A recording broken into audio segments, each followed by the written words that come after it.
காய்ச்சல் வந்துட்டாலே எங்கள் அம்மா இந்த அரிசி பருப்பு கஞ்சியும் பொட்டுக்கடலை துவையலும் அரைச்சி கொடுப்பாங்க. இந்த கசப்பான வாய்க்கு குடிக்கிறதுக்கு அவ்வளோ எதமாக இருக்குங்க. இந்த கஞ்சி நம்ம எப்படி செய்கிறதுன்னு சொல்கிறேன் நான். 1 டம்ளர் சாப்பாடு வடிக்கிற புழுங்கல் அரிசி எடுத்துக்கோங்க. அதே டம்ளரால் 1/4 டம்ளர் பைத்தம்பருப்பு. இதை எல்லாத்தையும் நல்லா கழுவிட்டு நல்லா வெள்ளை துணியில் இந்த மாதிரி உணர்த்தி விட்டுக்கோங்க. இது நல்லா இப்படி காய வச்சு எடுத்துக்கோங்க. நல்லா இந்த மாதிரி காஞ்சதுக்கப்புறமா மிக்சி ஜாரில் சேர்த்துட்டு விட்டு விட்டு அரைச்சிங்கன்னா இந்த மாதிரி நொய் மாதிரி வந்துடும். இந்த மாதிரி நொய் மாதிரி வந்துடும். இதை வந்து ஒரு டம்ளர் எடுத்து குக்கரில் சேர்த்துட்டு 3 டம்ளர் தண்ணி ஊற்றி கொஞ்சமாக இதில் ஒரு 1/4 டீஸ்பூன் சீரகம் 10 பல்லு பூண்டு சேர்த்துட்டு குக்கரை மூடி ஒரு 3 விசில் வச்சு எடுத்துக்கோங்க. இப்போ அதே மிக்சி ஜார்லேயே பொட்டுக்கடலை எடுத்துக்கோங்க.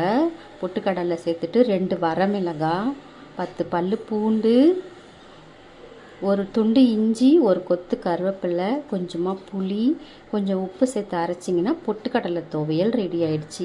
இப்போ கஞ்சி 3 விசில் வந்ததுக்கப்புறமா சுத்தமாக அந்த ப்ரெஷர் அடங்கினதுக்கப்புறமா கஞ்சி வேறு பாத்திரத்தில் ஊற்றிட்டு தேவையான அளவுக்கு உப்பு சேர்த்து லைட்டாக கொத்தமல்லி சேர்த்துட்டு குடிச்சு பாருங்களேன். ரொம்ப ரொம்ப டேஸ்ட்டாக இருக்கும். அரிசி பருப்பு கஞ்சி பொட்டுக்கடலை துவையலும் ரெடி.